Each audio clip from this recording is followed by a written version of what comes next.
इस मंच की ओर से तमाम आए हुए छोटे नागपुर के हमारे यात्रा टाना भक्त अनुयायियों को मैं जोहार करता हूँ, प्रणाम करता हूँ, धर्म करता हूँ।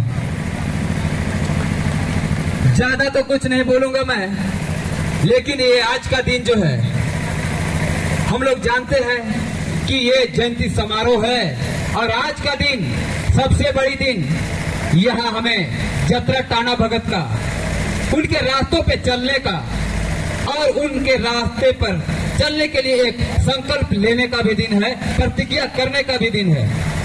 जो आने वाला कल में एक, जैसे हमारे बहुत सारे वक्तागण बोले हैं कि ये ऐसा लगता है कि ये पूरा इस यात्रा टाना भगत का एक दूसरा आंदोलन का प्रारंभ है। और मुझे भी लगता है कि ऐसे आज से 76 साल पहले पूर्व में कभी ऐसा सारे कमेटी के अगुवागण एक मंच पर कभी आए नहीं थे और ये पहला प्रयास में बहुत कम चंद क्षणों के प्रयास में ये इतनी बड़ी उपलब्धि है। मैं उन तमाम टाना भगत बाबा को मैं बहुत बहुत धन्यवाद देना चाहता हूँ कि आपने बहुमूल्य समय, बेशकीमती समय देकर इस यात्रा टाना भगत की महिमा को, उनके इतिहास को दोहराने का काम किया है, निरंतर चलाने का काम किया है और इसे जीवित रखने का काम किया है। तो मैं बोलना चाहूंगा, आदिवासी चलते हैं तो नृत्य बन जाता है, आदिवासी बोली ऐसे बोलते हैं तो गीत बन जाता है, एक आवाज उठाते हैं तो आंदोलन बन जाता है। ये आवाज की कमी है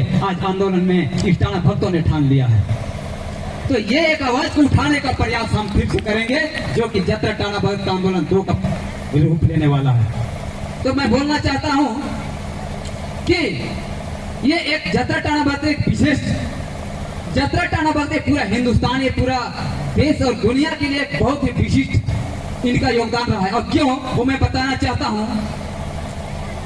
शासकों का और यहाँ पर गुलामी करने वालों का सिलसिला हमेशा जारी रहा है और ये यहाँ के आदिवासियों का वर्तमान जो इतिहास रहा है। 16वीं शताब्दी में जो लड़ाई जो होता था आदिवासियों का अपने प्रकृति, अपना अस्तित्व की रक्षा के लिए, तो 16वीं शताब्दी में लड़ाई जो होता था ढाल और कृपाल से होता था।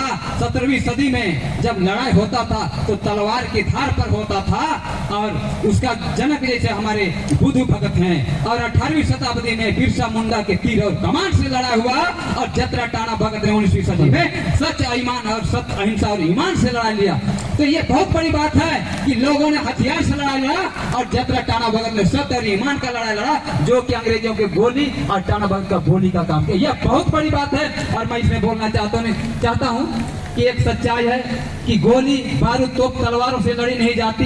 ये आदिवासी टाना भक्तों के आंदोलन का इतिहास रहा है। दुनिया डरती नहीं तोप तलवारों की धार से, दुनिया बिकती नहीं लूटे हुए पैसों की भंडार से, दुनिया झुकती नहीं झूठे मूठे लिखे हुए ज्ञान के भंडारों से। दुनिया सिर्फ डरती है तो डरती है टाना भगत के जैसे सच्चे ईमान और सच्चे देशभक्त के सवालों का सामना करने वालों से डरती है।